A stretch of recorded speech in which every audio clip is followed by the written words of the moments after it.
unbelievably, we have reached our final show of the 2025-2026 season. It has been a wild, wild ride. Mere hours ago, I thought I was going to be unemployed. And then literally less than 2 hours later, I found out I am going to continue to be employed. Shout out to the people at SAMHSA and whoever brought those lawsuits that reversed what would have been $2 billion being sucked away from grants that go towards serving people who are recovering from addiction. And they sucked that money back. So I have a job. That's always good. Yeah, it was a weird day. It was a very weird day. Like we had this very sort of like sad meeting. It was like, and then later, like literally the same day, it's like, hold on, we have news. So yeah, shout out to my job still being my job. But now we're gonna talk ball, baby. We're gonna talk football and the last college football game, last real college football game of the season, and we'll talk a little bit about fake college football. Actually, it's not fake, but it's fake bowl games. Not bowl games. Yes, the All-Star games. Yes. How do we want to call it? Yeah, All-Star games, bowl game. Yeah, All-Star games are the practices are way often too many. Way too many of them now. I can't even keep track of them all. Yeah, well, we're gonna just touch on two of them. The two that East, sort of West, and Senior Bowl. Yeah, they're sort of the pinnacles. Those are the two big ones. Now, when I was a kid, a million years ago, the big ones, Senior was up there, but East West Shrine was up there. But the one that people used to get excited about was the Hula Bowl, believe it or not. Yeah. Back when it was still in Hawaii, it was sort of a prize one because you got to go to Hawaii. And so sometimes guys would turn down others for that one. And then the first time I ever saw Howie Long play football was at the old Blue Gray Classic. And Bill, you're aging yourself, bud. Yeah, I know. But Howie won the MVP of the Blue Gray Classic because he blocked an extra point. Now, which I don't think you're actually supposed to do by the rules, but I guess Howie Long, didn't come here to play by the rules. Perfect Raider. But he got the MVP of the Blue Gray Classic because of that. So yes, I am indeed dating myself, as you pointed out. But I've never heard of that one. So you did. Yeah. Well, something new tonight. You can find it on YouTube. So if you want to find some Blue Gray Classics, you can see Dan Marino and all kinds of other people out there playing football. And some of those All-Star games are great. We still have some good ones, but yeah, we're gonna touch on that a little bit. But let's start where it ends. The last real college football game of the season is coming down very quickly at us. And I think finally America has gotten hip to the fact that Indiana is a really good football team. Like it took them a while to really get it, but I think they got it. Yeah, it's been – I mean, I obviously haven't been on for the last couple of weeks due to family and travel. But, like, Indiana, I think people, like you said, finally realize Indiana – the question is now that everybody's now talking about it, who wins, the Joe Burrow LSU Tigers or the Mendoza Indiana Hoosiers?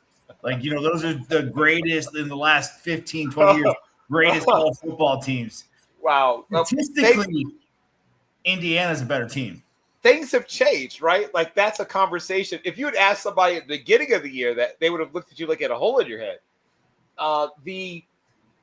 The thing that intrigues me about Indiana is I want to make clear they're not doing it with smoke and mirrors. They're not doing it with it's not magic. But almost all of the players are players that coming out of high school were not seen as big time, right? It's a 2.5-star program, right? Mostly 2- and 3-star players. Just with all some guys 3 years old. Right. Well, because development still matters, people. I know we focus on all these other things, but if you know how to coach them and develop them, you can still build a team around guys that, were considering going to the Air Force Academy. I mean, it's like this is a team where if you look at the list of where other guys, Bowling Green, Yale, in the case of Mendoza, right? These guys were considering, some of these guys were considering service academies, Ivy League, MAC schools, and then obviously a spring. Yeah, I mean, not even group of 5 D1. You're talking about SCS level. Some of them, yeah. And of course, obviously, a bunch of these guys came with him from James Madison, so they were, looking at either high FCS or as you said, group of 5 FBS offers. And then on Miami, you have the opposite, right? You have 4 stars, 5 stars, a handful of 3 stars, just so you can say that, hey, we signed up to 3 stars. You still have a chance, I guess. But when you just look at what everyone thought they would be, Miami should win, right? Because this is the team that's loaded with guys that people thought would be NFL stars one day, while Indiana is mostly loaded with guys that people thought would be hedge fund managers or, assistant Hedge funds, principals. Working for good old Mark Cuban at one of his multi-billion-dollar businesses. Indiana's legitly good. Very. I mean, you're doing good when your head coach, who was a nobody quotation marks in the college football, for the last 15, 20 years, is now being like, well, Las Vegas should call Curt Cinetti for the head coaching job and say, hey, we could pay you pretty good money and you'll get your quarterback back. And we have Brock Bowers and we have, Genty. We have a building or something here. We just need you. It's like Cinetti has changed the college football world. Correct. He did. And he's changed the way Indiana will be perceived. He's changed the college football world. And I think equally as important, he's given hope to those guys who are 48, 49 years old who are getting their first head coaching job at the Division II level, right? Because, hey, it could still happen for you too. Everybody was talking about Houston's head coach, Willie Fritz, Central Missouri. Everybody's like, well, if you're looking for the next potential Curt Cinetti, you got to look at Willie Fritz down at Houston, D2 Central Missouri to Sam Houston State. Then he bounced around to Georgia Southern to Tulane. I'm missing a stop in there somewhere. He got both of them, though. Yeah. And now he's at Houston. And now everybody's like, well, Penn State, when they were looking for somebody, if you're looking for somebody, you're looking for Willie Fritz, it's going to be interesting. Curt Cinetti is definitely just proving to all those guys, you're never too old to get your first shot. Yeah. And I love that. I love that for him. He's managed to keep his staff together, which I don't know how much longer that's going to be true, but I don't know how he made it through this cycle. I don't think it'll be much longer. I think that the next time these things roll around, because now everyone's completely sold on how well these guys coach, because they're landing recruits now. The portal, they've done well. The recruiting, they're doing well. I think that's the big thing. Everybody's still just nobody believed it. Nobody believed it. I didn't believe it year one. I said, hey, they beat nobody. And then when they did play somebody good, they got owned. This year, Curt Cinetti's like, I'm not giving you a question of the doubt. I'm going to beat everybody, and I don't care if you're ranked 136 or you're ranked 1. I'm going to own you, and I'm going to show you that I own you. Yeah. And if he does it again next year, I don't care if he doesn't need to win again. Like you said, if he even just goes in and does it another 11-1, 10-2 season and does both of his coordinators are gone. I don't care where. Yes. There was a lot of jobs that didn't fire people because of the amount of jobs that were open this year. Correct. It's going to turn around and just be the same. Like, oh, hey, well, we can go get the coordinators from Indiana. Right. And he's built it to the point where now guys who are maybe group of 5 or FCS head coaches will consider taking coordinator jobs at Indiana. Right. So now he's built it to that level, because remember whenever you kind of fell off as a coach somewhere, you would then be an analyst under Saban, and then eventually get, moved up to maybe a coordinator position, and then you'd be washed clean of your sins, and then you could get a good job again. It sounds like you're talking about a certain LSU head coach, sir. Well, he's on the list. He's on that list, but Indiana's about to be seen that way, as a place where you go to reboot your coaching career. Yes. So, yes, things are happening. So, the game itself, if you're Miami, it sounds funny saying this, but you got to just swing your sword. You got to just go for it. You got to just take deep shots, blitz, zero blitz. You can't sit in zone, right? We've seen that. Mendoza and his receivers just destroy zone. Just destroy it. It's, whew. Oh, they feast on it. The ball comes out on time. The guys are exactly where they're supposed to be. Contested catches, It's not a contest. We're No. gonna win. Can we just that's the one thing you got to talk about with Indiana contested catches? They I can't think of their number one wide receiver's name right now. Surratt and Cooper both are Surratt marvelous. is just stupid and Cooper, like you said. You just sit there and watch it. Like I want Surratt or Cooper on my team because those guys are like, nope, that's mine. It's they catch them all. They catch them all. Strongest so it's hands not really in the contested. draft. It's not really a contested catch. If you lose every single one, it's not really a contest. Yeah. So I feel like, look, I'm not going to die a death by 1,000 cuts. If you're going to kill me fast. Yeah. So I'm just bringing it, right? I've got to try to force a mistake. He's got great pocket presence. He's got great toughness, but hits are cumulative. If I can hit him enough times, maybe he'll make a mistake. I know for this much, if I don't get pressure on him, I'm not going to survive, right? I mean, that I know. My only chance is to shake it up. I'm bringing safeties. I'm bringing linebackers. I'm bringing it, right? Yeah, you have to. You I'm have to get 6, them off his foot. sometimes 7, heck, maybe 8. I mean, I got to get because everything else has not worked. We've watched people try everything else, and none of that worked. The one thing that people haven't tried is just, I'm going to once again, I guess, as you said, age myself. But one of the great defenses that doesn't get talked about as great defense was the Grits Blitz under Glanville when he was the D coordinator with the Falcons. And he had not a terribly talented defense. Guys like Tom Pridemore. You don't even know who that is probably. But like a bunch of just guys, basically. And he said to himself, well, only chance we got is just the blitz. He would bring 8. He would bring 7 and 8. 7 a lot, 8 occasionally, literally, right? He would if somebody caught on tape him bringing 9, it wouldn't shock me. Like he just blitzed more people than I've ever seen blitzed before, and it worked more often than it didn't. Do you think though, with Miami, how they've been so dominant on defense with Bain and company with 4?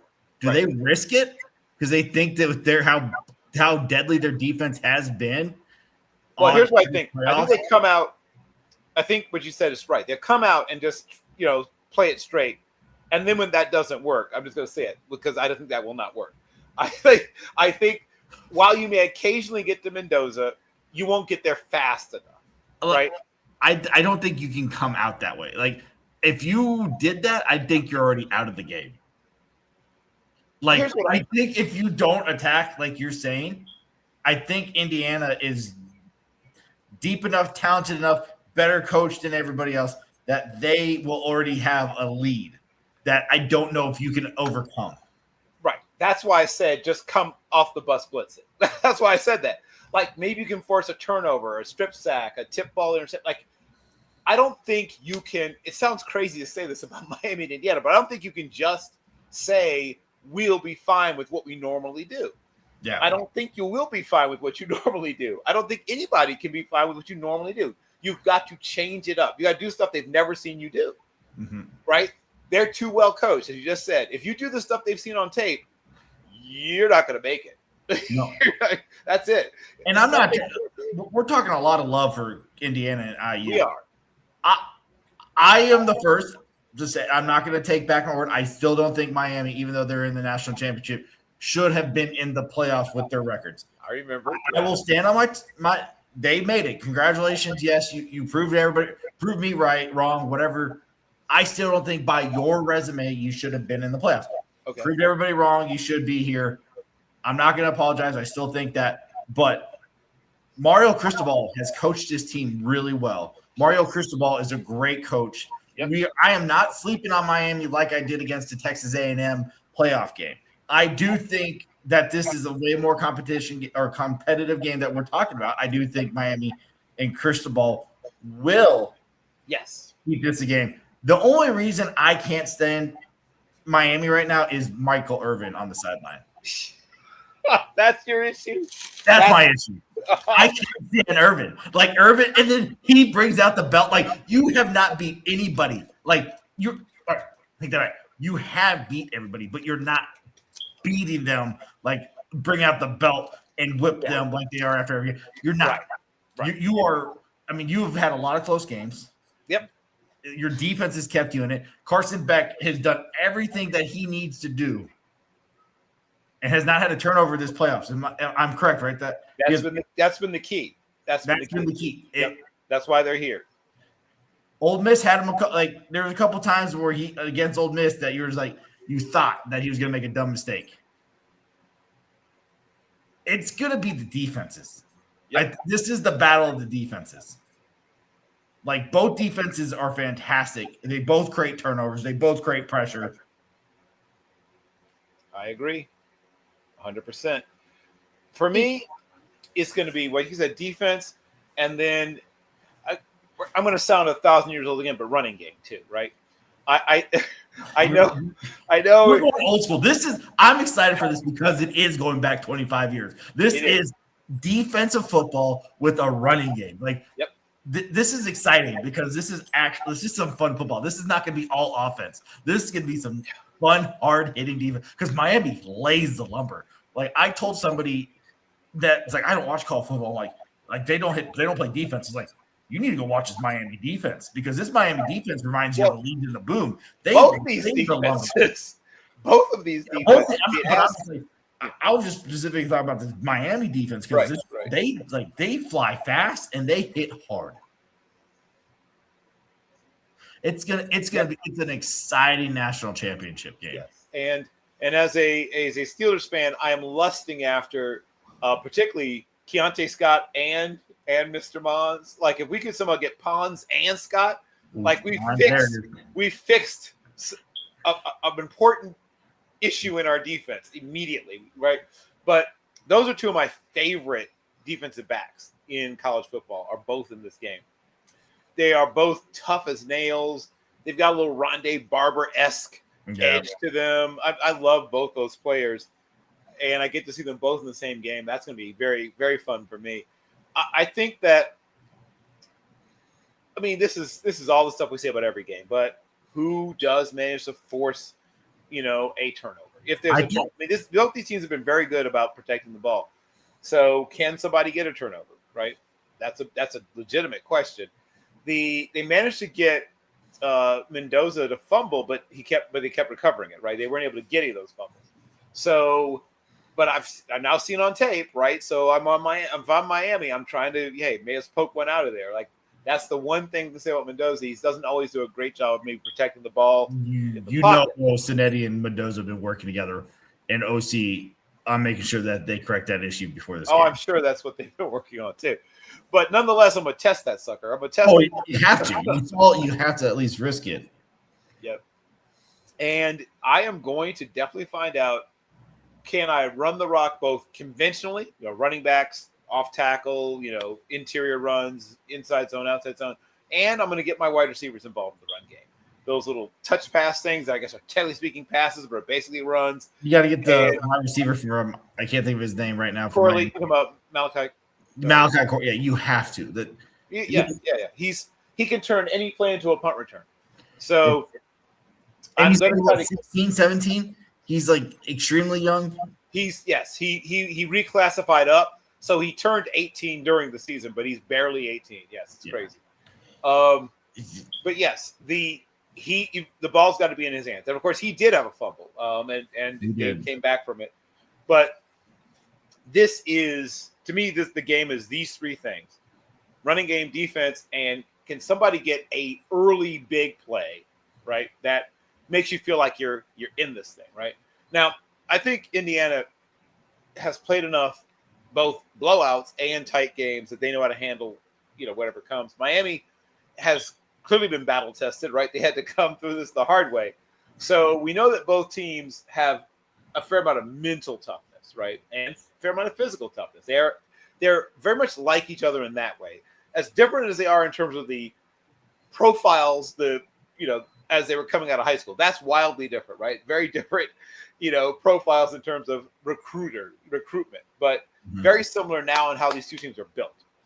And Mario Cristobal was a guy that people used to literally have a term crystal balling, right? Whenever you would go into a game against a team you should beat, perhaps even blow out, and then you would either almost lose or actually lose, right? And he's had to come through people saying that, and he's shown that he knows how to coach for big games and win big games. Netty already proved that. I think the other thing to look out for is the kicking game. Is there going to be a blocked kick or a missed extra point or a missed field goal that should have been makeable that will also impact this game? I think those things, and then obviously the return game. Now, Miami should have an edge there. Like, I don't give a lot of check marks to Miami, but I like Miami's return guys a little bit more, partially because they're just flat out better athletes. I mean, they do have some athletes in Miami. Speed. They have speed. Miami, yeah. They do. I think that's what gives them a chance, right? That's what gives them a chance. Can Beck get off a deep shot? Can one of their return guys bust one? Can, once again, just one of those end arounds break? You know, somebody gets a block or cuts back the right way and gets somebody off balance, and boom. You said it, so I have to ask. Everybody knows that this is a very weak quarterback class. Mendoza's obviously going 101. I think that's a lock. Dante Moore was supposed to be quarterback too. We all know he went back. Yep. If Beck has a very good game, sir, can he do it? Can he put himself back in the conversation? He's going to put himself in that first round. I'm not talking about top 10. I'm not talking about top 5. I think he's in that 3-4 run. Yeah, he could get it. So I think now Ty Simpson has been pushed up into the number 2 spot. He hasn't done either, though. He hasn't officially done any declaring. He's still, I mean, he said something about going, but LSU, Tennessee, I forget who else in, Alabama are all offering him like $6 million to come back. Yes, right. So we'll see what happens with Ty Simpson. Theoretically, he could also go back. And then that would literally put him on tilt. People don't know, for a successful NFL quarterback, you need at least 40 start, or it's like 20 or 30 start. It's almost 30 start. There's the break point. There's never been a guy with fewer than 16 starts who's even been a starter, like a long-term starter. And then for me, I get interested around 20 starts. In the old days, the number was the Parcells line was 30. He wanted to see 30 starts. But now, things have changed. They're still getting drafted, but they're not being successful. There's a difference. You can have 10 starts and be drafted in the first round. But when it comes to successful and longevity, those guys don't last. Yes, it's a bad list to be on. The 16 under list is a bad list to be on. Because those guys have not, as you said, have not panned out. I don't think there's a name that you can name that's a one-year starter that was successful. I mean, the less successful long-term starting quarterback, not successful long-term NFL quarterback. I'm talking about a starting quarterback that was a one-year starter that got drafted in the first. I mean, those guys. Yeah, we just point. I mean, the list, which has people like Mark Sanchez on it. On it. He was a starter. I mean, he'd been to championship games. I mean, he's probably about as successful as they get, frankly, amongst the 16 and under crowd. I think Sanchez is the king. And if you're, I understand that you want to get drafted, you're going to be going in the first round. Everybody tells you that. You're like, yes, but if you really look at the number, somebody in your ear should be telling you, look at the long list of guys who have, it's a longer list of success failures. Yeah, they got to the league, but most of them are out within 5 years.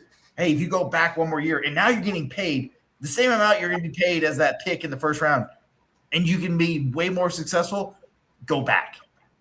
Yes, exactly. If I'm Ty Simpson's family, agent, people, I am forcing him back to college football. And that's what we're about to find out, right? We're going to find out how many people pay attention. That's due in 2 days, isn't it? Like the official declaration besides the championship players, and then the portal ends in 2 days. Right. And I think the next closest, and he has just about 20-ish starts, is probably Troy Aikman. I think he had about 2 foods. How long ago was that? That was a while back. That's the point I'm making. That he had just around 20 because of injuries. I think he's right around 20, and obviously he's the most successful in that. Yeah. Trubisky came in with I think around 15, 16. Cam Newton doesn't really count. He only had 1 year at Auburn, but he also won a national championship at Blinn Junior College. Honestly, there's a Chambliss. If there's a QB2 for me, I understand I was D2, but the kid has 4 years, 5 years of starting. Right. Like, everybody didn't care that Trey Lance had 1 year starting at North Dakota State. Right. I like him. I think Chambliss has all the correct tools. He still probably needs another year to sit. I wouldn't rush him, but if I want a quarterback too that has the starting and all the things you're looking for, I draft Chambliss, but I don't rush him to start. You just draft it in the first and you sit on him. There's nothing wrong with sitting on a quarterback. Yeah. Tannehill is right around that 20 number 2 in terms of starts. Achilles Smith had 11 starts. That worked out amazing. Yeah, well, I mean, so yeah, we said it's not a great list. That's my point with Ty Simpson. Like Carson Beck, that's why I asked about Carson Beck. Carson has multiple years. He was in the same draft class, if people don't know, as Bryce Young, who's been the quarterback now for 4 years. Yeah, so, it's a tough list, as we said before. Not a great list to be on. So, yeah, I'm advising someone who doesn't have at least 2 full years of starts worth to consider going back. You're getting paid like you were now on the call. Right. I understand back in the day when you weren't being paid. Oh, yeah. You weren't, quotation marks, you were being, but, not. Right. You weren't being paid in a way that you had to report to the IRS. Certainly. Yeah, exactly. Now, if teams are truly offering you $6 to $6.5 million to come back and start, you take that.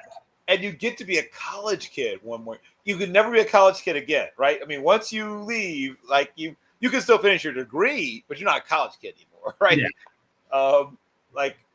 Who was it? Somebody just finished their degree recently. What NFL player was it that just recently finished his degree? There's been a couple though, but I know somebody like very recently, like in the last few days.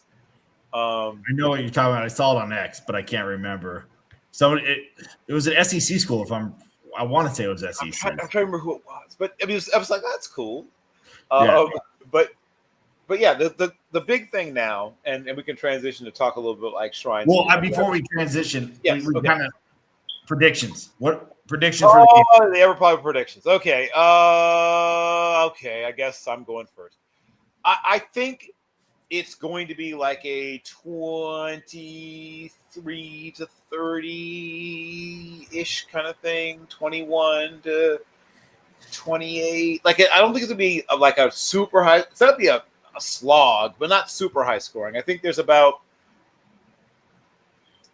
20-ish points scored at halftime. I'm trying to see what the over-under for the game is. Yeah, it's a good.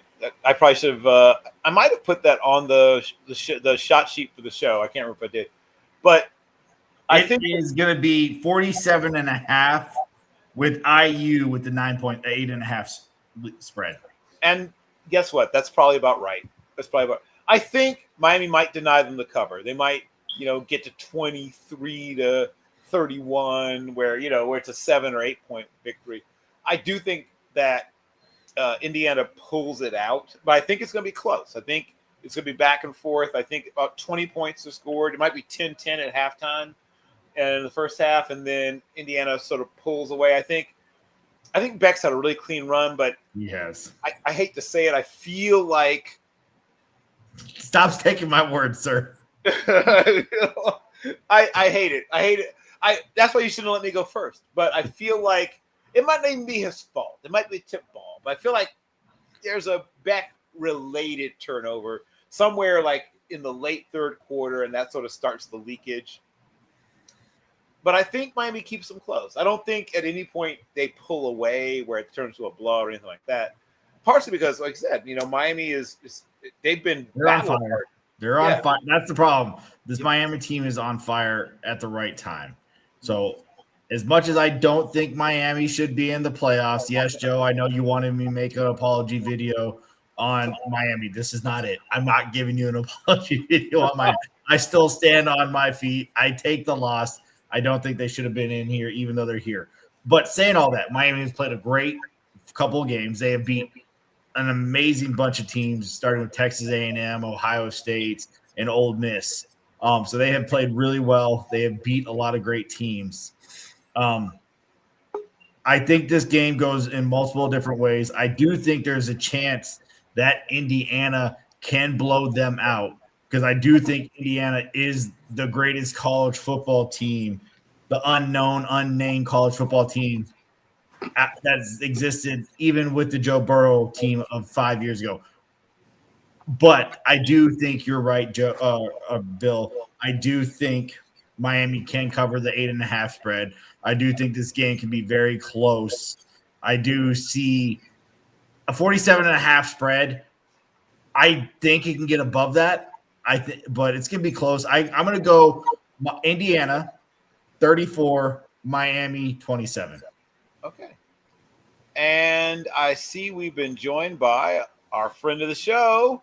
How are you, Jordan? Yeah, I'll just watch my live reaction when my eyes pop because I just realized John Mateer is going back to school as well. I didn't see more Oklahoma fans. I didn't see the announcement yet. My eyes were like, oh, okay. That's fun. He had to, but that Oklahoma must be like, you can just go. The crazy thing is he was still in the mix for like QB5 in this draft class. Yeah, that's a crazy thing, isn't it? Man. Jordan, before we transition to talk about things like Shrine and Senior, give us your read on the upcoming national championship game. Man, I was telling somebody about this the other day, and I was having a whole argument in terms of I think this season would be the single biggest coaching year I've ever seen out of one guy. I don't know if there's ever been a coaching accomplishment that goes into this comparison of turning Indiana around this fast. It's unbelievable. I know a lot of people want to poke out that they have a bunch of 22, 23-year-old guys. It's different, but it's there's not a 5-star on that team, but there's a bunch of dogs and they fight so hard. They fight so much harder than anybody does. And I think this is the definition. If I was creating a tale of the tape and these were two boxers, the way I would say it is the creation of an identity versus the resurrection of one. And Miami is finally back to attitude football, and Carson Beck has just figured out how to be big in clutch situations. I don't know how you could say anything else different. He's just big in big games. And as much as we dog on him in the smaller games, he shows up for these. I still have Indiana. I think Indiana is just a more well-rounded team. I still don't know what the health of Miami looks like. At that being said as well, I know their defense got dinged up a little bit last week against Ole Miss, so I need to see how that's going to play out. I think Indiana should win soundly. I wouldn't say it's going to be a blowout, but I would say about 10 points. Indiana, if I had to guess, I'd probably say 34-24. Let's go with that. Okay. Yeah, so we're all similar-ish. We're all sort of close-ish, it sounds like, in what we sort of are anticipating. So, I'm excited about several of the things in terms of the way these teams match up against each other. As I mentioned, two of my favorite defensive backs were in this game. I love Mr. Pons. I equally love Mr. Scott, and I would the two funnest nickels. I would love to see them both make their way to Pittsburgh, and we can immediately get a quarterback first. Worry about the quarterback. Yeah. Hey, they're probably improvements at the quarterback position too. Whatever, it'll be fine. It'll be fine. We'll figure something out. My dream scenario is somehow we probably lose Jameis Winston, but that's another show. But since we're talking college ball, we have.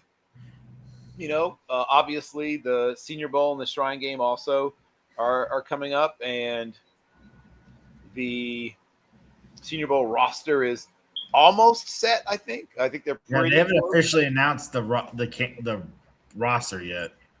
Right, they haven't officially announced. They're still adding guys though. Yeah, they're still adding, especially with the opt-outs. Right. It's been since. Oh, I'm blanking out on his name. Left for OU to be the general manager.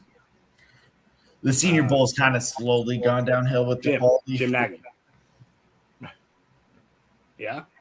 No, the OU GM. He left the Senior Bowl. Oh yeah, Jim Nagy is. That's is what- out of football, yes. Sorry, I didn't hear you. If you said Jim, I'm sorry. That's what I said. That's okay. Yeah, my apologies. But yeah, I'm not Jim saying Nagy. that. Yeah, once Jim Nagy kind of left, it seems like the Senior Bowl. I'm not trying to hate on the Senior Bowl, but I feel like the quality of the players they've been getting, I feel like they have been like the better players have been going back to the East-West Shrine game or all these other games out here. I feel like the Senior Bowl's kind of been like for the last 20 years under Jim Nagy was always the game, like the all-star game, and all the kids wanted to go to the Senior Bowl. It's not that way anymore since Jim Nagy has left. I think there's an aspect of that, but I also think like there was an aspect of back then where it was only seniors, right? Like the whole idea of where it came from. But like the biggest thing is to me is like I still think this is a really good Senior Bowl class in terms of like the top end talent they got, even with like the guys opting out that are. There's still a lot of talent. Like I went to last year's and like we were settling for like a bunch of guys at some points in some position groups. Not going to say any names or anything like that, but it's like it felt like a lot of settling. There's a lot of big names in this, and like even the guys that like just opted in today. Like I love Malik Muhammad.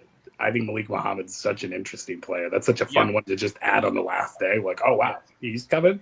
Okay, Colton Hood's coming. Colton Hood's a fun player as well. Yeah. Like, you know, they're adding guys. Those are two of my top five corners. 100%. I hate that you can allow the Senior Bowl should be for seniors. I'm a traditionalist. I hate seeing I get it. underclassmen going to the senior. It's changed the name. It's not the Senior Bowl anymore. Hey, in college football these days, everybody's a senior with NIL.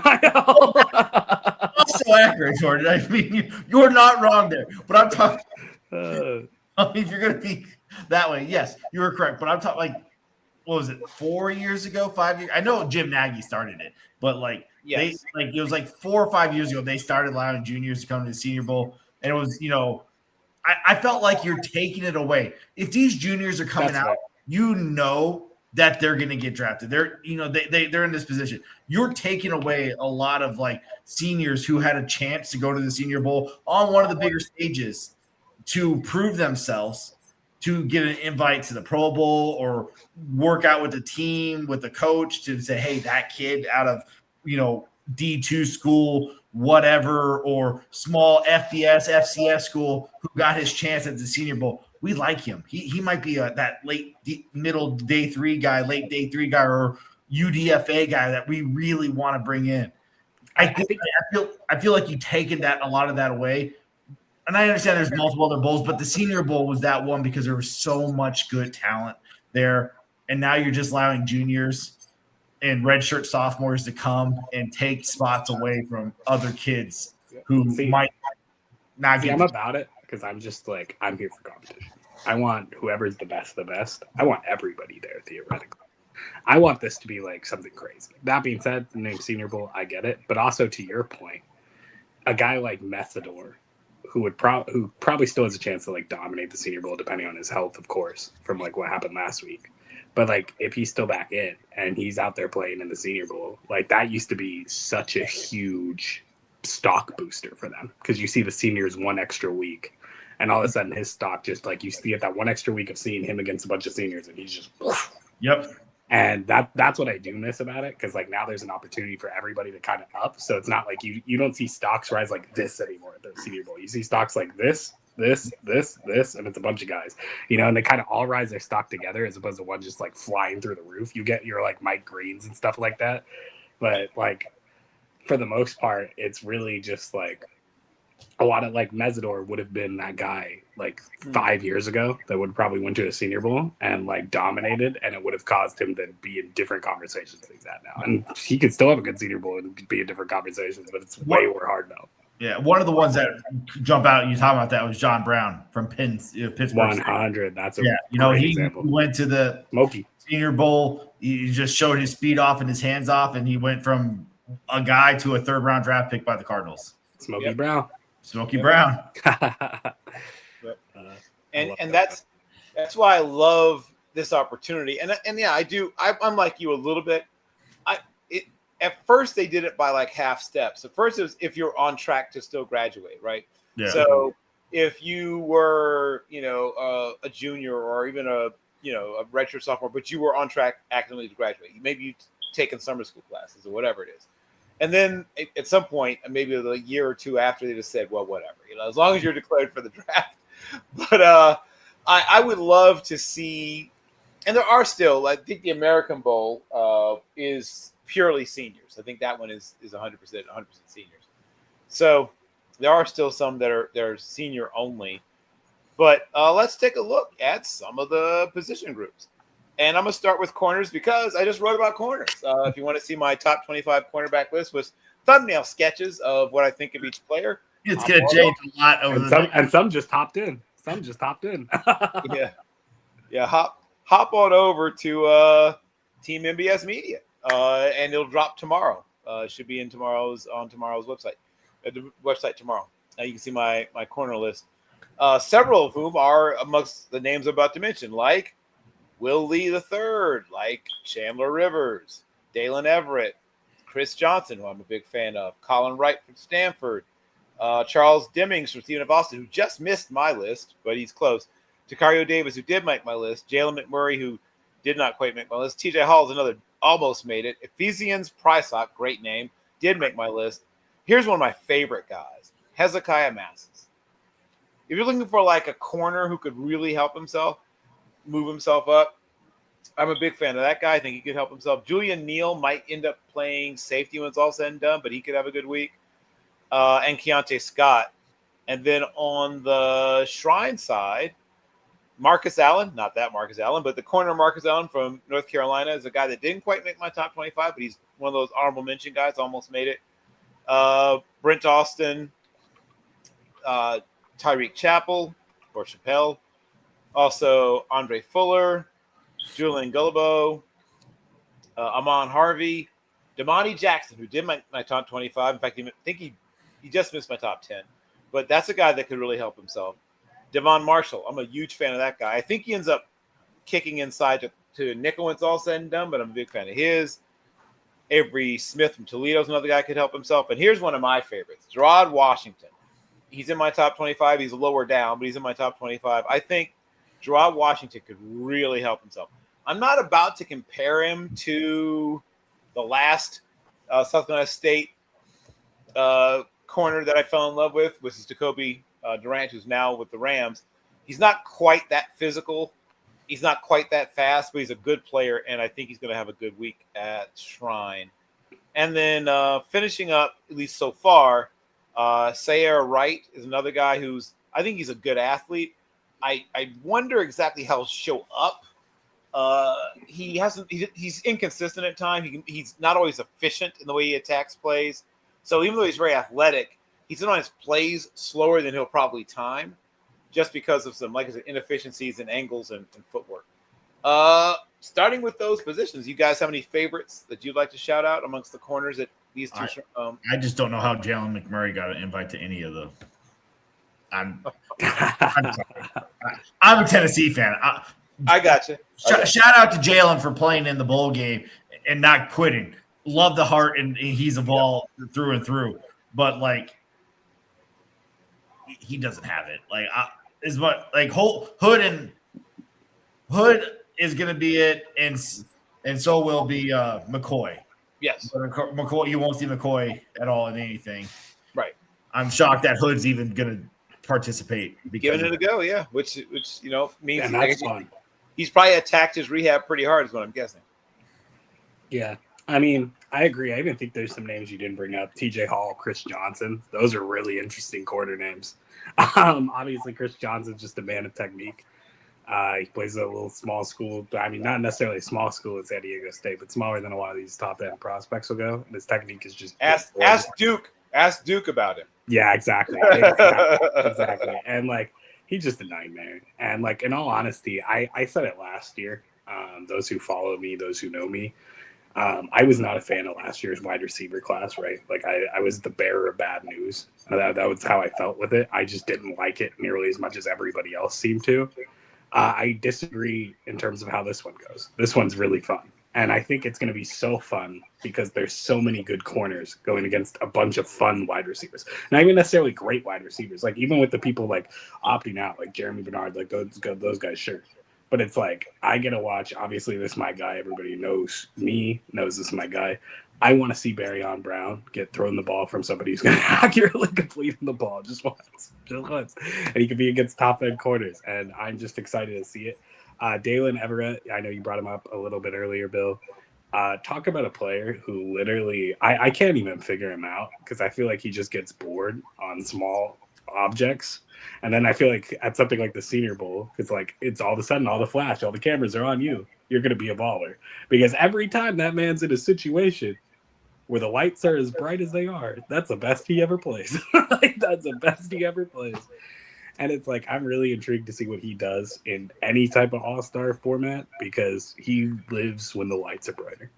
And it'll be one that I'm really intrigued by. That whole cornerback group, though, is just like so fun. You brought up Hezekiah, I believe is how it's pronounced. I don't know either way. Yeah, Hezekiah Masters. Yep. And then you have like guys from Stephen F. Austin, like Charles Deving's getting in there too. Like there's fun names. There's fun names. I think this will be like, and the cornerback group as a whole is just like so many different types of players, right? It's like there are corners that are tall, corners that are slots. Bill brought it up in the college football championship game. It's like those two corners, both draft eligible, are like some of the nicest slots you'll ever see in the world. And like this current year of drafting, like if you're drafting a slot, that's probably one of the first two names you're thinking of.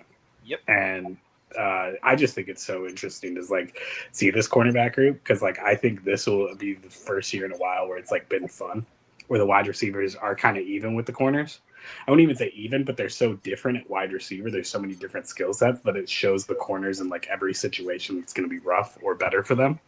And I think that's what makes it intriguing. Yep. You have any favorites? You didn't, I guess, fall in love with the Volunteer.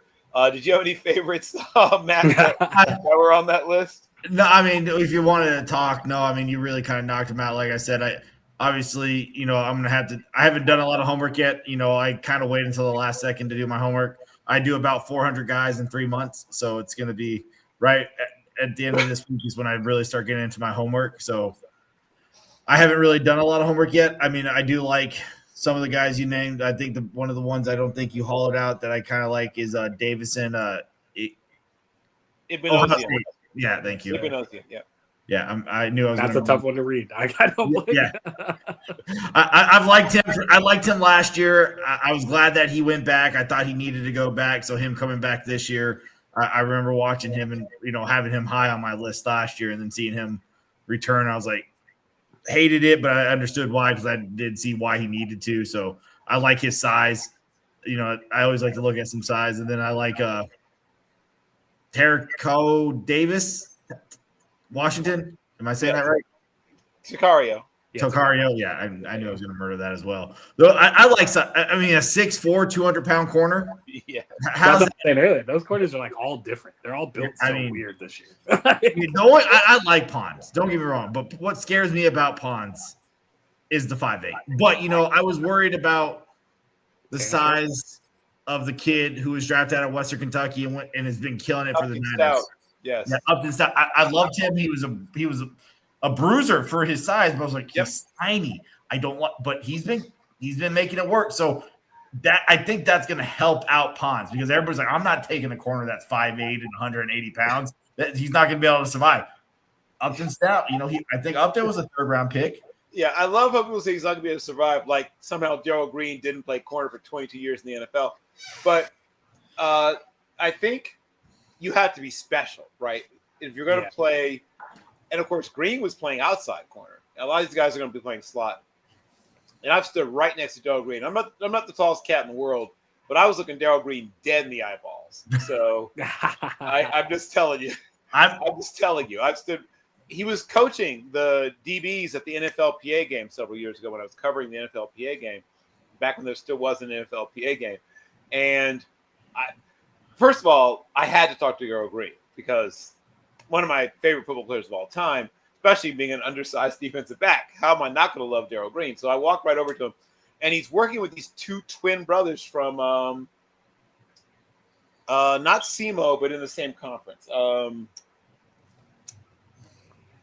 Their corners were twin brothers, and they corner Not the same conference with SEMO? It was Central Missouri. They were from Central Missouri, I think. Yeah, No, I'm trying to think. hold on. You're Bill's going to got start the talking about Rolodex, my so- college like that. I never knew it was any twin brothers that played. This was a few years back, obviously, but I graduated 20 years ago, sir. So yeah. Well, let me make sure I'm not remember. Who's the Mule Skinners? We're the Mules, not the Mule Skinners. Oh, okay. Okay, well, I'm trying to remember what their helmets had a mule on it. I remember that much. And they were all thin kids, like 6'1", less than Northwest Missouri State. Brian and Brandon Dixon. Oh, there it is. Hey, why way to pull that? Same conference. Nice pull. Same conference, Same conference. My arch rival. I do remember those brothers now that you say the Dixon twins. He's coaching the Dixon twins, and I had to go over and talk to him. So I go over and talk to him, and I asked him, like, what do you think you run right now? He said about 4.55. That's it. I love that he's honest. Love that he's honest. And he's probably right. He could probably roll out of bed at 60 and run sub 4.6. To your point about D'Angelo Pons, the other one that reminds me of is like Mike Sanistril. It's like the ball is always in some weird way going to find its way. Find him. Yep. It might not necessarily be because of him that the play is made, but it always finds him. And at some point, luck becomes skill. When it happens that many times. And that's the definition. I love Sanistril. That he was my no matter what. I'm with you. Sanistril. I love Sanistril. So wait. You were afraid of Upton Stout size, but you love Sanistril, and they're half an inch. I'm just saying people. I'm not saying I adored all three of them. There's half an inch and 7 pounds difference. Just I'm not saying I was. I'm just saying people say number. I was just speaking of how people are like, oh, he's sized. You can't be that size. I got you. Okay. But yeah, I mean, I did love Sanistril. I did like Upton Stout's tape. I could pull it up and look. I had Stout in the top 15. As a Packer fan, our number one need is a corner. I promise you, I'll probably end up watching 50 corners because you'll be watching these corners. Yes, my friend. This is a good year to double up. In fact, we're gonna take one early and then take another guy late. No. 8. All of our draft picks. We have 8 draft picks, 8 corners. I don't care. We haven't took a corner in the top 3 rounds since we took Jair Alexander and Josh Jackson. As a Ravens fan, thanks for that, by the way. You're welcome. Well, one of those definitely worked out. It worked out for 3 years, and then he became as much as I love. He was playing at an All-Pro level. I mean, I'll give. That's a check to me. If a guy plays at an All-Pro level, if it wasn't for the collapse of his injuries and not being able to stay healthy, he would be. I think you get one All-Pro. You can't be hurt. You can't be hurt by the player. You get one All-Pro. Hey, you got him in the first round. Hey, you did your job. we took him knowing his injury risk, though, too. Because and every GM in the world is just hoping to draft an All-Pro. If he's an All-Pro once, hey, at least you hit. You hit. You're right. I mean, there are way worse misses in the first round. Trust me. Tony Manchur's over Barry Sanders. Look at the Raiders. Any draft pick 2010 through 2020. Ouch, babe. Take your choice. I'm going to move to a different position group because as much as I love talking corners, the pass rushers. Right? I'm going to start with the pass rushers who've accepted their invitation to the Shrine Game. Ethan Burke, who I think is a rotational guy at the next level, but he's from Texas. George Gums Jr. from Florida. I think he's interesting. Aiden Hubbard is an interesting guy, too, from Northwestern. I don't want to say – I hate to play into stereotypes, but he's your classic effort white pass rusher in that he's going to get you 5.5, 6 sacks just on being relentless. Kyle Vanden Bosch-esque. I hate to play into stereotypes, but in his case, it's very, very true. Here's my guy I've circled as the guy who's going to help himself the most, I think, in practice week at Shrine Game amongst the pass rushers. Keyshawn James Newby. So, remember this name. I think he's going to be one of the risers, the stars, whatever you want to say, from the Shrine Game practices amongst the pass rushers. Marvin Jones Jr., guys, I guess I want to see what he weighs and height and weight's big on him. He's a guy I'm not going to do the Upton Stout thing, but I question his program height and weight. I'll leave it at that. They've got Najee Kelly from UCF, Malachi Lawrence from UCF, and they doubled up on USC guys. Anthony Lucas, who I think could be another guy could help himself, and Patrick Payton from LSU, who I think could help him. That's another guy who's got a lot of physical ability, but never quite put it together in college. So we'll see if he helps himself. Also, they've got Mason Rieger from Wisconsin. And here's the last guy I think could really help himself from this group, Tyreek Sapp. Brian Thomas Jr., I think we kind of know what he is, but he's a good player. And then Wesley Williams from Duke is the last of the pass rushing group from the Shrine game. And then at Senior Bowl, they've got Max Llewellyn from Iowa. I don't want to say yet another. He's better than Aiden Hubbard. He has a chance to be a guy in the first 3-4 rounds. Derek Moore from Michigan. Here's a guy here's the next three guys. The next three guys are guys who I think could really, really pop. Zion Young from Missouri. Also, Danny Dennis-Sutton, Penn State, and Romello Height, Texas Tech. Now, Romello Height's another guy that needs to win the weigh-in. I'll be interested to see what his height and weight is.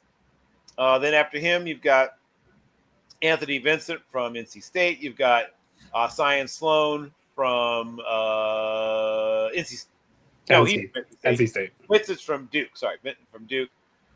You've got NC State. Yeah. Logan Fano, another guy who could help himself from Utah. Quintavious Hutchins from Boston College.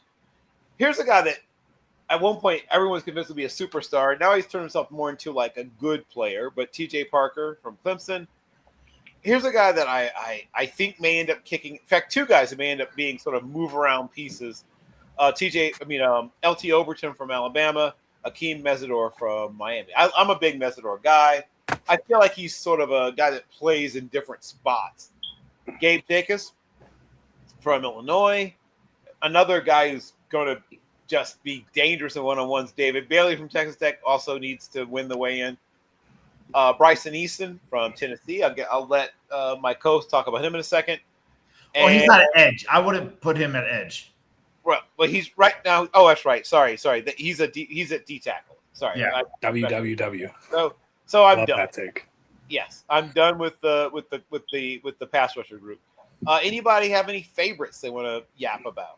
I think my favorite thing is it's not necessarily my favorites, but I am absolutely thrilled more than anything to see what Romello Height, TJ Parker, and Mesidor do without their other guy.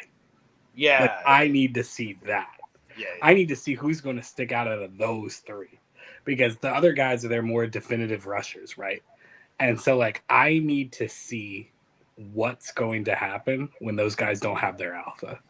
And whoever sticks out, that's going to be so interesting because I love, and by the way, like all three of them, TJ Parker, as Bill kind of alluded to, a little bit overhyped. Bit overhyped going into the process, right? Yep. But I think at the same time, a lot of Peter Woods being this good has made people forget who TJ Parker is. And I think we're being a little low on him all of a sudden versus high on him. And then the other side is like Mesidor without Ruben Bain, Romello Height without David Bailey. And David Bailey's still going to be there, obviously. By the way, crazy David Bailey's there in the first place in itself. Like most of those guys aren't going to opt in that much. But in general, I am so excited to see the second edge rushers on all three of those teams ball out. I need to see where they separate themselves. And one of them's going to. I just don't know which one it is yet. I would guess Mesidor, but we'll see when it comes there. Yeah, that my guess is him too. I'm a Mesidor guy, but same question for you, Matt. Do you have a favorite? You need to unmute yourself. Yeah, you on mute. Sorry, I ran to the bathroom. I didn't realize I didn't unmute myself. I'm sorry. Yeah, so obviously I'm going to talk about a guy who is in the national championship. I think, you talked about some other guys who need to worry about weight and size. Ruben Bain has been destructive and amazing, but he is going to potentially come in undersized in a unicorn size. Can he do it on the next level? That's a big thing. I do love him, and he has been a disruptor in just winning games. He kind of reminds me of like sometimes at Dominican Sue just taking over games and winning games on himself during Nebraska. That feels like what he's done for Miami's defense throughout this playoff run. But his size and weight is going to be the factor that could lead to him being successful in the NFL. I'm going to jump to another guy. I'm going to be a little bit of a homer, not homering though. Joshua Joseph's edge out of Tennessee. I think he could be a rotational guy at the next level. He's way more successful when he's not the 1 or the 2. When he can be the 3 or 4, he gets a little bit more pressure and is a little bit more. He has one move. He doesn't really have multiple moves. You guys kind of knocked about some of the other ones. I do like TJ Parker. I do like Patrick Payton out of LSU and TJ Parker out of Clemson. And then Oregon's edge rusher. I'm not even going to try to real. Hey, that's how they are at the West Coast. You can't pronounce it. Yeah. Mateo Uyunglele. He's the younger brother of course, DJ. By the way, a baller. Yeah. So he's the better just brother. some other guys, we haven't really talked about that I'm excited for. I mean, obviously I named out probably more of the top edge guys there, but those are guys I'm excited for upcoming. Got it. Crushed my hand on the way out. No problem. I'll go a little faster since we're, I'm a huge Dominic Orange guy, big citrus. He's one of the D tackles. Tim Keenan and Bryson Allen, who I mentioned accidentally previously. Devin Eastern from Minnesota, Cameron Ball from Arkansas, Caleb Banks, I like him, from Florida, Rayshawn Benny, Chris McKellen from Missouri, Grayson Halton from Oklahoma, Zane Durant, I'm also a big fan of his, from Penn State. Also Lee Hunter from Texas Tech, yet another Texas Tech D lineman. Nick Barrett from South Carolina. And one of the fun names to say, Jeffrey Mbai from SMU. He's a classic run stuffer guy, but he's got a little athletic ability. And then jumping over to the interior defensive linemen or D tackles from Kamara is one other name. Everybody needs to look out for Monday Night Football. Monday night. Yes. Indiana. Kamara. I love Kamara. I think Kamara is my CJ West. I love CJ West. I love that tells me enough. That tells me enough. I haven't gotten into this film yet. That tells me enough. But Kamara's edge, CJ was interior. Yeah, absolutely. I do Kamara, and we all know how there's a Kamara on every football team across the country. Yeah, all the Camaras are good, right? Yeah. You hear Kamara whenever you can. You hear a Kamara, you're like, okay, he's going to be good. Yeah. You can't go wrong with someone named There's like Kamara. one every 4 years. They come out like a dragon.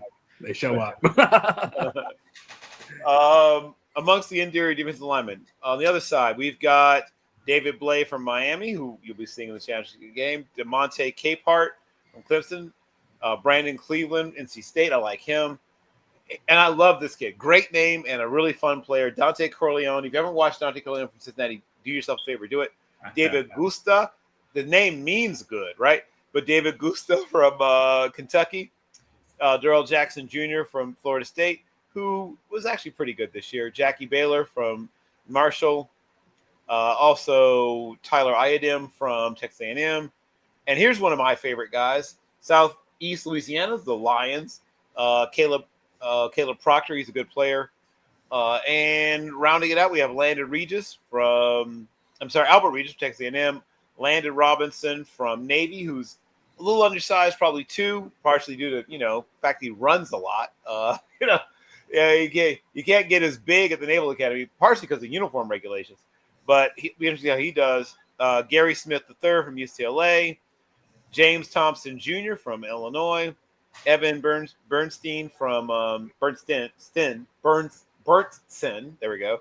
From Northwestern. Nope, sorry, he's an offensive lineman. Bill, let's stop. So, we're speeding up a little bit, but is there anybody want to shout out one of the D tackles? You mentioned him when you're naming off. Eason, I think, is low on a lot of people. He was the most consistent pass rusher for the Tennessee Volunteers this last season. I think he ended the season with like 4.5 sacks. He might have got a 5, but Eason's a very big body.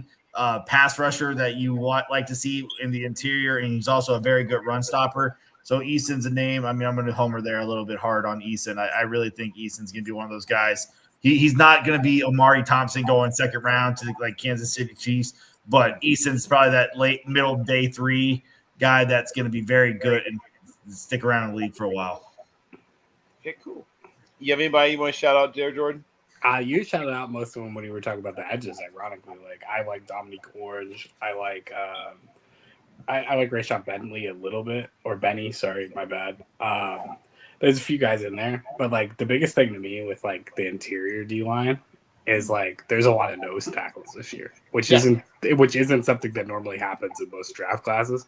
Most of the time you find a lot of 3 techs, you find other people in different like situations, but there's a lot of noses in this class, and that's what kind of makes it fun. Like there's a lot of griminess in this draft class, even with all the opt-outs. Yeah, I agree. There's way more 320 to 340 pounders. 100. Did OU's guy not go? Well, I can't. The guy who had the pick or the fumble return against Tennessee, I thought he committed, or did he go back to school for one more year for OU? Let's I'm double not check. seeing him on my list, so I'm curious. I wanted to give him a shout out. I'm such a Northwesterner that I hear OU and I think Oregon. I'm unfortunate. I'm from the Northwest. It's very different up here. I can't think of his name right now. I'm seeing every other OU player, so he must have gone back. I thought he was a senior. Yeah. I mean, John Mateer's back. The OU D tackle who was there is Grayson Halton. He's at the Senior Bowl. I'll double check to make sure I'm not missing somebody. Wait, he's heading to the Senior Bowl? The guy you're talking about? I just was wanting to give a shout out about defensive lineman because I'm trying to find his name. Is it Grayson Halton? No, I tried Grayson Halton. That's why. It's a weird. He's the one who had the big return, like fumble return, broke his hip against Tennessee. Return, I was instantly like a kicker punt return. I'm like, why is it D lineman doing David Stone? Is it Stone? That doesn't seem right. Where's our OU guy? I need my OU guy. Oh yes, I'll have to get one for you. I'm gonna try to speed this up though. I'm sorry. It's okay. There's 2 kickers in the Senior Bowl. William Farron, Drew Stevens. They deserve to be there. Linebacker. I need one of them. Kendall Davis from Oklahoma. Keyshawn Elliott from Arizona State. Xavier Saray. I think he has a chance to help himself. Jack Kelly. I also think he has a chance to help himself. Here's a guy I like a lot. Bryce Buckner. Great baseball player. Went on a partial baseball scholarship. Walked on for football. Turned out to be a terrific football player. Kyle Lewis, Scooby Williams, I like him. Caleb LMR, or from TCU, I like him. I think he's sort of that modern linebacker. He's good in space. Owen Heineke, he's another guy I think's helped himself in the latter part of the season, and this could be part of that rise. Everyone knows about Jacob Rodriguez. Not going to spend time on him. Shout out to him for accepting his invitation, though. And then on the East-West Shrine side, they've got 2 kickers also. Trey Smack, great name, from Florida, and Dominic Zvada. Then we've got Lander Barton, one of the linebackers, William Bisciante from Miami, Barton's from Utah. I think he's related to the other Bartons that went to Utah, if I remember correctly. We've got Jaden Duggar from Louisiana, not Louisiana State, just Louisiana, which used to be called Louisiana Monroe, I think, before they dropped it. Eric Gentry is fascinating. I want to see exactly how tall he actually is and how much he actually weighs. He supposedly showed up on campus at USC at like 6'6", 199 when he was a freshman. We'll see if he's legit 6'6". He's probably more like 6'5" and an eighth, but I'll take that. And he's hopefully put on some weight. He's probably in the upper 220s, but we'll see. Then we've got Jake Golday from Cincinnati. We've got Jackson Kuwatch from Miami of Ohio. Here's one of my favorite guys. This is my favorite guys. I love this guy. Red Murdoch, Buffalo. Another guy definitely went in Pittsburgh. Harold Perkins Jr. at one point was considered a first rounder. Now he's played his way into the third, but we'll see if he can help himself. We've got Jimmy Rolder from Miami. I'm not Miami, Michigan, sorry. Also, Carson Sherrar from Iowa. West Weeks from LSU. Tarion York from Texas A&M. Tyler Duzansky. That's a great linebacker name. Oh, actually, no, sorry. Didn't we opt back in? Sorry, what was that? Didn't Whip Weeks opt back in from LSU? Oh, I did think he? opted back in. Did he? I could be wrong on that, but I thought he opted back in. Well, if he did, I guess they haven't updated their roster. Yeah. Well, that's cool. I mean, good for him if that's what he's done. So I guess they'll be inviting someone else. So someone else gets an opportunity if that's indeed what's happened. But he's still listed as someone who accepted their invitation on their Shrine Bowls. I'm not Shrine. The what do you call it? Website. Rock Mason Taylor is the guy I was thinking of, by the way. Oh, you're about Mason Taylor. Yeah. Yeah, he's a senior. That's why I thought I'm shocked he didn't get an invite to anything. I don't know if he accepted. He may not have accepted. Plus, isn't he banged up a little bit? He may have just simply. Well, he's been healthy. I thought he was. I mean, he was banged up in the Tennessee game, but I thought he got healthy enough to. But he had 6.5 sacks and 2 forced fumbles, from the interior defensive line. That's why it was the guy I wanted to give a shout out. I didn't see him on any even declared list. That's why I wasn't sure. I knew he was a senior. Yeah. No, you're right. Our Mason Thomas is an interesting player. That's a good question. I wonder if he simply, declined. I'll have to check to see if I'm sure he was invited after the year he had. I'm sure you're just hearing different conversations. On top of your linebackers conversation, I think you left one out. Just my personal one. In terms of interest, at least. I don't know if it's necessarily in terms of talent, but I need to see what Scooby Williams is without Texas A&M around him. I want to see that guy running freely. You brought up Harold Perkins. This is the reason I brought up Whit Weeks the way I did. Is I can't figure out to this day in this current group which one benefits the other more. Is it Whit Weeks or is it Harold Perkins that benefits the other? And that's the hardest conversation for me right now. Is 1 week will be Harold Perkins going crazy. 1 week Whit Weeks is going crazy. Which one is benefiting off of the other? And I cannot figure it out yet. I've been trying to deep dive the film, trying to figure out which one it is. And it's honestly 51-49, whoever it is. And so that's what makes it hurt both their draft stocks to me almost, is they're so perfect together that I don't know what they are apart. So I want to see Harold Perkins. I want to see Whit Weeks without each other. See what happens. Yeah. Well, that'll be part of the fun, as you just pointed out, is figuring out, now we're seeing these guys in a different situation, a non, situation different from the one where they have previously been. And you'll see a different version of them, right? There'll be a different version of what they've been asked to do. Okay. Anybody for submit? Let's see. Long snappers. They have 2 of them. Let's see. You're gonna log the snapper some love. Hey, by the way, where's the Ole Miss kicker? Why is he not in any All-Star games yet? Pretty crazy, man. Sorry, Can he go? Question mark. But he should be there. He should be there. Again, any kicker that's better than Brandon McManus, come on down to Green Bay. That's what I'm saying. I think he's a phenomenal kicker. I think he could kick at the next level. I don't know why there's not people bringing him in. Well, it blows my mind. Again, the NFL always thinking they're smarter than everybody else. Yeah, it's bro, I think you could teach closeness of hitting 30s to 20s way easier than you could teach somebody hitting from 59 to 60.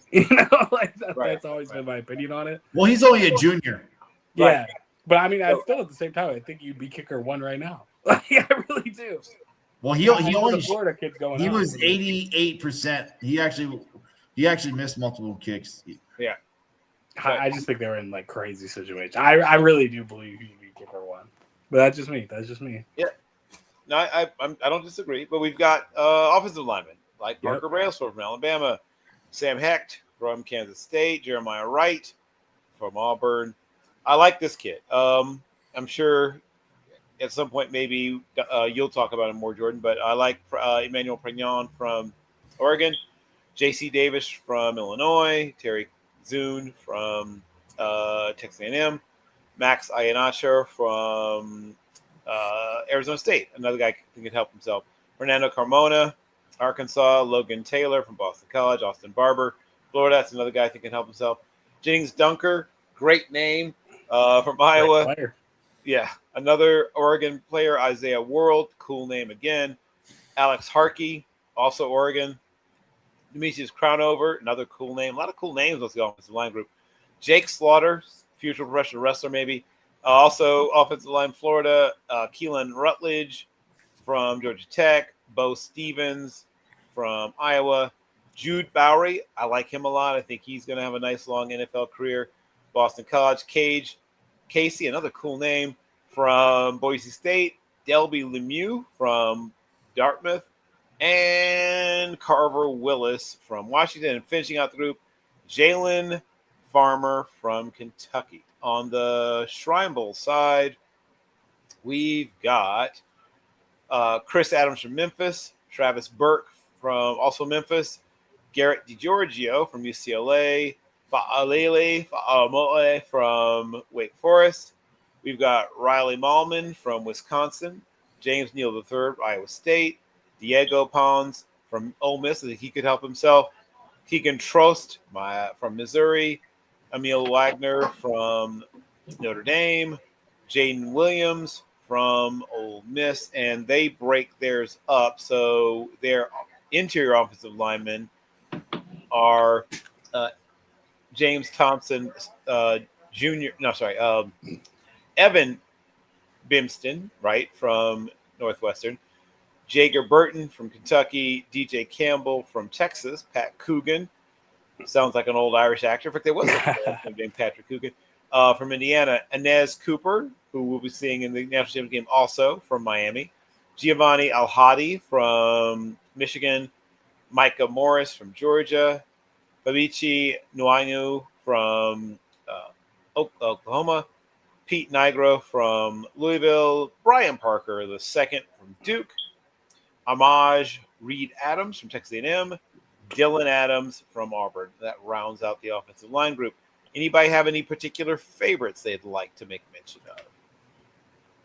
No, you knocked it out of the park there, sir. Okay, well then we'll keep plowing forward. I got one. Oh, So yeah, go ahead. You brought Bring On. Love that dude to death. I think Ione and him are like the run offensive player versus the pass offensive player. Whichever way you want to lean, that's going to decide who your offensive guard one is, in my opinion. But I also want to give a shout out to Gettys Dunker. I know we always say it with Iowa offensive linemen, but like if it works, it works, and it always does. Like you don't fail there. There are interesting names as well. I think Drew Shelton's an interesting guy to see what he's going to become down there. It'll be an interesting group, though. Like offensive line, I've been a big believer in terms of, especially if you're taking interior, you got to do it right away. You need to do that within the first 3 rounds. You can't be settling for day 3 and hope that it works. Like this isn't the draft class for that. You take it round 1, you take it round 2, and maybe if you're lucky, you take it round 3. But like if you're taking it early, you take it early. It's not deep enough to do anything else with it. Gotcha. Okay, back to Packers will challenge you on that, sir. Hey, I'm down to hear it. Bill, did we lose Bill? Nope. No, he's still there. Okay, it must be my internet. You're just shaking. I'm on Wi-Fi internet at the hotel, so I got you. Well, I'm gonna try to speed up a little bit. Absolutely. So they've got, for some reason, like outside linebacker listed as a separate position from linebacker for the Senior Bowl. Just like the Pro Bowl. Teron Crawford, Auburn, and Indame Tucker from Western Michigan. 2 punters, Ryan Eckley and Brett Thorson. I like Thorson if we're talking about that. Now, the quarterbacks are fascinating this year at the Senior Bowl. They've got Taylon Green, super talented, never quite put together, from Arkansas by way of Boise State. Sawyer Robertson, who sort of came on late from Baylor. Luke Altmaier, another guy who came on late from, of course, Illinois. Diego Pavia, I think everybody knows about him. From Vanderbilt, I'm sure that Matt will talk about that guy. And we've got Cole Payton from North Dakota State. And then jumping over to the Shrine, we've got Joe Fagano, another guy that really kind of put it together late from Connecticut. Mark Gronowski, who maybe he's looked at a projection in another position. We'll see. From Iowa, we've got Hayes King, who I think has a chance to really help himself from Georgia Tech. Former first-round pick, Cade Klubnik, who's now played his way somewhere into probably about the 4th. And we've got Baron Morton from Texas Tech, who has had his best games on tape. He looks like a top 50 player. His worst games on tape, he looks like a 6th rounder. We'll see where he settles. And then Miller Moss from Louisville. Anybody have any favorites amongst that group? Oh yeah, you said it. I am in love with Taylor Green. If I had to, if I had to pound the table for a quarterback in this situation right now, for a mid-round guy that I think could be something if I gave him the tools and the time to develop, it's Taylor Green. Taylor Green has the size, the speed, the arm, the leg. He has everything you want. He just needs some more time. Like, I love Taylor Green. I think Taylor Green is the total package of the current NFL. He just needs to have it coached and put together. I could gush over Taylor. Every time I've watched Arkansas and I watch Taylor Green, I'm just like, why is this guy not being talked about more in the NFL draft circle? Like, everybody was gushing over Anthony Richardson when he did nothing. I've seen more out of Taylor over the last 2 years than I ever saw out of Anthony Richardson. Well, you kind of explained why I don't talk more about him. Anthony Richardson kind of hurt Taylor. But what you were saying, though, before Jordan got on, is that a one-year starter doesn't pan out in the NFL. They just don't. Taylor has multiple years. He made a lot of players' careers. He has everything you want. I'm standing on the table for Taylor Green.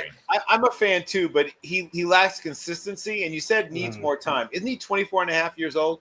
So that's the other thing. Look at his coaching at Arkansas.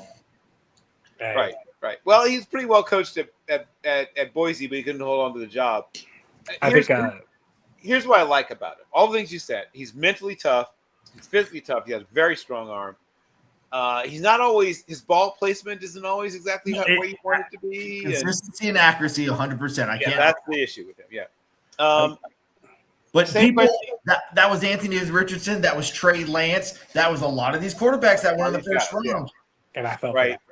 And obviously guys like Joe Milton. But do you have any favorites, Jordan, on the list? So first off, I want to say I think that the interesting part about the Shrine Bowl is there's openings. And if we'll say Trinidad Jambos doesn't get eligibility, we all know that's my guy. That's my heart. If he gets that opportunity, I think he's going to shine. I think he's QB too. If he does. Preach to the choir, sir. Now that Dante Moore is back, we're here. That being said, though, out of those interesting names, I think one that doesn't get brought up enough, Sawyer Robertson has some skill set. He has something there. I don't know exactly what it fully is, but I don't think like Baylor is as good without him. And I also think there was just a lot of chaos around Baylor this year as a general. Like you look at their backup quarterback. Their backup quarterback's a mess. Like in terms of everything that's happened, it's like that's the room you're in. That's a room you're expected to like perform in. And I'm biased. In a space on Twitter, somebody told me one time I was a casual, literally like 3 years ago when I didn't know the backup quarterback at this certain high school that Sawyer Robertson went to. And I've changed my fantasy team name to whoever the backup quarterback is of that school every single year since Sawyer Robertson because of it. And I think it's really funny. But that being said, I actually am surprised because that guy who called me out on it, he does have a skill set. He does have a skill set that's really interesting. I think especially when you're looking at a quarterback class where everybody's trying to opt in, there's something there. There's something that's at least at bare minimum, like you could develop into a backup. I agree with you on Taylor Green as well. That would have been my first name, but you already brought him up. So I wanted to throw some shout out to Sawyer Robinson, who I think has a little bit of a higher floor, but a lesser ceiling. Okay. Yeah. And I think that one of those guys will, as always happens, help himself. One of those guys will. I do like Morton though too. I do think Morton, like you said, he's very every quarterback in this class besides one, even though at times even QB1 consistency has been an issue. Like none of these, like this is a very not great starting quality quarterback class. I'm not trying to like hate on these kids. A lot of these kids offer something to a team on the next level. You're not going to find a lot of franchise savers, I think, in this class. Mm-hmm. Okay. Running backs. Actually, a pretty nice group. At the Senior Bowl, you've got Jam Miller, Nick Singleton, Katron Allen, Le'Veon Moss, Jonah Coleman, Mike Washington Jr., Rachel Faison, Jamari Taylor, Seth McGowan, Adam Randall. I think they're all really good. I think the person who may be the pleasant surprise to some people, well, two of them, are Adam Randall and Jonah Coleman. I think people kind of know who probably the other guys are, and then jumping over to the Shrine. amongst their running back group, you've got Kentrell Bullock, Damon Claiborne, that's one of my guys, Dean Connors, C.J. Donaldson, and Eli Heidenreich from Navy. Roland Hemby from Indiana. Here's another guy I think will really help himself. Robert Henry Jr. from UTSA. And here's a guy, former linebacker and turned running back, Chip Trainum, formerly of Ohio State, now of Toledo. Anybody have a favorite amongst that group? Yeah. So first off, I want to say with what you're saying, I believe Jonah Coleman left the Senior Bowl, so like he's not in that group anymore, unfortunately. But that being said, like with what I'm throwing out, I am so excited for Katron Allen to finally prove he's better than Nick Singleton in every single way. I'm there. I've been there since the beginning. I never understood Nick Singleton outside of like he's got a really nice 40 time. He's a really nice athlete. It's like Katron is a better running back. And when he's put into the same situation that Nick Singleton's going to be put in, you're going to see it. And like you should have seen it there. You should have seen it in college to some extent. And I think like that's a really interesting name for them. I think there's some fun ones, right? Like Le'Veon Moss, I really want to see. That man just keeps getting injured and scaring the crap out of me every time I see him touch the field. Like he is an awesome player, but like my God, like how many bandages, how many casts, how many of these things do you need? Like I believe he'll show out if he's healthy. But at the same time, it's like, man, I don't know how to get past the injuries. But that's exactly the time to like get somebody hyped. That's the time to get somebody hyped, and that's what's gonna be intriguing to me. Got it. Same question for you, Matt. Nah, you got he not. You guys kind of mentioned everything I was going to say. There's not a lot of running backs in this class that will say that I'm going to pound the table for or love. So I'm not. I'm just going to go ahead and pass it on. Okay. So this group, the other group, I guess I want to make sure I mention. Well, let's see. They've got safeties listed, so I'll go through them real quick. Nebraska's Sean Singleton. I kind of like him. Jalen Kilgore from South Carolina. I really like him. VJ Payne, Kansas State. Bud Clark, TCU. Here's the name I've circled, though. I think he's really going to help himself. Is Emmanuel McNeil Warren from Toledo. I like Kamari Ramsey. I really like Michael Taft. That's one of those sort of Reed Blankenship types. Zakee Wheatley from Penn State. Jacoby Thomas, Miami. AJ Halsey, I think he could help himself too. You had to say and LSU. Another name to remember, Genesis Smith from Arizona on the Shrine side. Jacoby Thomas is at a bowl? Yeah. Yes. Now he's at a bowl. He's at the Senior Bowl. But shouldn't They're he not be seniors no more. Wait, am I getting the wrong Jacoby? I'm getting the wrong Jacoby. The Miami Jacoby. Yeah, he's playing in the. Why is he at a? I guess he's going to go right after the championship. Apparently, yes. Hey man, let him cook. Let him cook. I have no problem. I love Jacoby. He's a Tennessee player. Yep. Shrine group includes Austin Brown from Wisconsin, Bishop Fitzgerald, I think will help himself during practice week, USC, Jalen Husky from Maryland. That's a guy I think will also help himself. I like him a great deal. Dalton Johnson, Arizona. Lewis Moore, you'll be seeing soon at Indiana. Ahmad Moses from SMU, I like him. Miles Rouser, Arizona State. Miles Scott, no relation, Illinois. DQ Smith from South Carolina. Robert Spears Jennings. Cole Wisniewski. Speaking of people who make things happen, he's a hitter. Texas Tech. That's the group. Anybody have a favorite amongst the safety class? Yes, all three of them play on the same Senior Bowl team for me, which hurts. Obviously, AJ Halsey.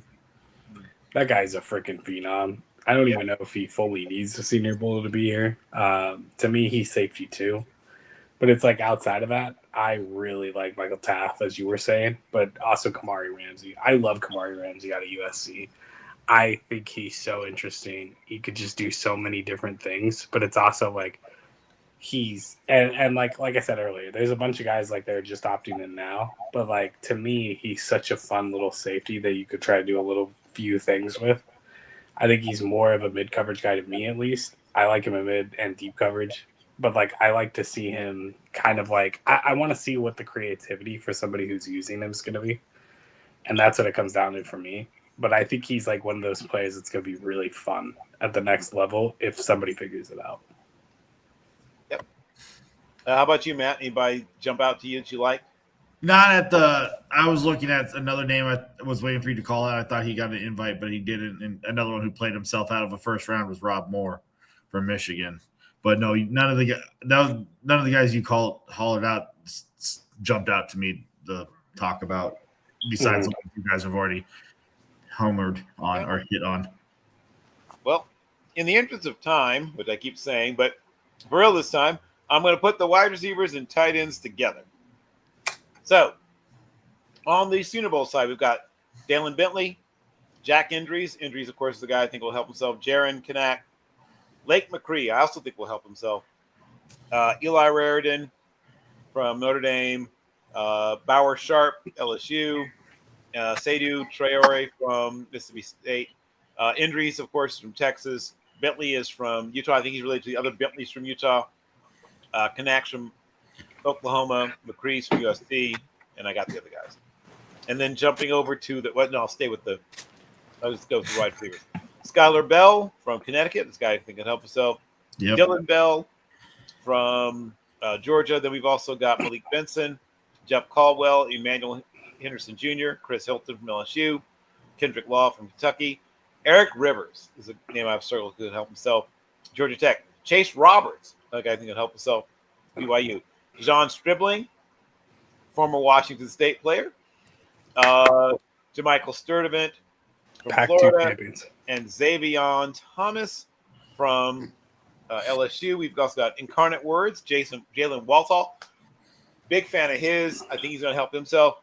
Caden Witchen from Iowa and Colby Young from Georgia on the Senior Bowl side. That's we a fun have group. John Michael Gillenberg, who I really like from Wyoming. Joshua Cuevas from Alabama. Tanner Koziel, another guy I think will help himself, formerly of Cincinnati from Houston. Justin Jolly, real big fan of his. Oh, I love Justin Jolly. We all do. NC State, Sam Rush from Stanford. Also, DJ Rogers, Tennessee. Nate Borcher from Texas A&M. Yes. He sounds like someone who plotted to kill Hitler. Then we've got Dan Villari from Syracuse. I'm just going to go right into the wide receivers as well. Harrison Wallace from Ole Miss. Here's my guy, Kevin Coleman Jr. from Missouri. God, I like him. Vinny Anthony II from Wisconsin. Josh Cameron from Baylor. Lewis Bond from Boston College. Elijah Surratt, who of course you'll be seeing soon, from Indiana. I think we have someone who's going to cover this Barryon Brown kid for us. LSU. Colin Lacey from Louisville. Malachi Fields, Notre Dame. Reggie Virgil, Texas Tech. Caleb Douglas, also Texas Tech. Miller Brinson, who I like, SMU. Ted Hurst from Georgia State. I'm a big fan of his. That's a guy who could really help himself. Jordan Hudson, SMU. Aaron Henderson from LSU. Case, I'm shocked he accepted, but I'm glad he did. Casey Concepcion from Texas A&M. Jacoby Lane, who I really like. From USC, and Brennan Thompson, the last player. Okay, anybody have any favorites before we close this sucker out? Bro, these are all my favorites. Like every mid-round guy who's in here are my guys. I like Jacoby Lane. I love Ted Hurst. Ted Hurst is the closest person from moving me away from where I'm at in wide receiver spots. In terms of like, no, this is the guy I love day 2, day 3, who Bill obviously alluded to. And if there's a competition for him, it's Ted Hurst, because Ted Hurst's film is some of the best film you'll watch. It's incredible. It's incredible television. I love Romello Brenson as well, to his point as what Bill is saying. But obviously, my guy's Mr. Barryon Brown, who's never played with a quarterback in his life, in my opinion. And I still think there is something there. He is so fast. He is so elusive. I remember I was watching film of Devin Leary, and just watching Devin Leary's film the entire time, I just couldn't stop watching him. Malachi Fields is another guy that wasn't brought up as much. He's really interesting as well. But like Barryon Brown, I can't even tell you this enough. He was so good with Devin Leary, but Devin Leary could not throw him the football, so it didn't matter. And then you thought he got to LSU, and it's the one time LSU kind of has a rougher quarterback compared to what they normally have down there. I'm not saying Nussmeier is like horrible. He'll still be like one of the higher end quarterbacks in this class. but compared to LSU standards, it just looks bad. I stand that he hasn't played with anyone yet, and I'll believe in him until the cows come crying home. That's my deep threat. I think he's going to be a threat. I think he's going to be a way better NFL player than he is a college player. Yeah, mute. Same question for you, Matt. Well, no, I mean, I was you threw me off when you said a Tennessee player tight end name, and it wasn't matching up. So I've been stuck on that while listening to him. So I really don't have anything because if you're talking about a Tennessee player tight end, it's not who you said it was, unless you meant Miles Kitcherman. Oh, okay. So that threw me off. I was on a rabbit hole when you went down there. I was listening to Jordan gush over his boys, and then That's my boy. So no, I mean, like I said, I haven't really got deep down on the wide receivers yet. I mean, I thought Chris Braswell got an invite to one of these bowls, and you never said his name. If he was invited, he did not accept. Yeah. Okay, I thought I saw the Senior Bowl say that he was coming. So, by the way, other interesting name. Everybody knows him. I'm sure Ned Shameless guy to the day in heard. Harrison Wallace is a little interesting player. He doesn't get enough credit for that Ole Miss offense. He is a really, really fun player. I'm not sure what he's going to be at the next level, but he's fun enough to at least give a look. I agree. He is a fun player. I would have mentioned if we weren't already over time, I would have mentioned some other guys too. But Jordan, tell people where they can find your work and follow you, sir. What are you up to? Yes, sir. I'm up to anything, open to anything. Love podcasting, love doing all this stuff, talking about the draft. You can find me at Jordan Sport Guy. I am uploading all of the live results of the draft and combine. So like everything that's resulted in a combine, if you need it in one place, you need everything in the Senior Bowl. You have all the measurements, all of the testing grades, jumps, runs, height, weight, speed, all of that stuff. It's all in one spot on the spreadsheet. Follow me to find that. And if you ever need any data, let me know. I got you. I've been doing it for about 3 to 4 years now. And it's been a blast. Yes, it has. Well, I've loved having access to it. Matt, tell people what you're writing about, talking about, thinking about. I haven't wrote anything for a while. I've been busy with some other things, but with the draft season coming up, I will be writing some articles and doing my top 25s, top 10s at positions throughout the process. So you can keep an eye on me at my Twitter handle below. That's the only place you can still find me besides teammbsmedia.com. You'll be able to find me with my latest articles, and just look out for those articles with the draft season fast approaching. And that's all I care about now. NFL season's over. Draft season, baby. Yes, sir. My favorite time of year is draft season. As I just mentioned, tomorrow you should be seeing my top 25 corners drop. I'm going to start working on, I don't know what my second position will be. I might do interior offensive line next. I don't know. I'll figure it out. But you'll see by this time next week, I'll have another position group dropping, and I'll keep going until the draft, right? I'll keep going until I've gotten through them all. Once again, Peter Navarro, Ohio's quarterback, just entered the portal. Ooh. I like Parker Navarro a lot, actually. Yeah, that's a fun name. That's a late ad.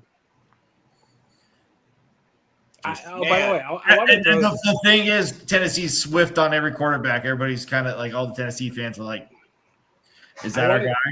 I wanted to throw this out. You can do a lot worse than Parker Navarro. I'm a fan. I wanted to throw this out here too because I might have missed it, like on the show, but like Dante Moore with like coming back, opting back in. I think that tells you a lot about what Ty Simpson's options were. I'm sure that he had conversations with Dante Moore of like, are you considering going back? Because that money's a big fat. Like that, what they offered him is a fat money, but obviously, if like he opts back in, you see the same thing with Dylan Raiola right now, that he has to deal with that. And so I think that's part of the reason he opted back into the draft is honestly the other guy ahead of him didn't. And I think that's a big part of it. Yeah. Well, on behalf of Team BS Media and us, ourselves, this is our final college football forecast in the 25-26 season. We'll be back because there's more college football coming next season. Once again, thank you for being with us throughout this wild ride. We are OUT.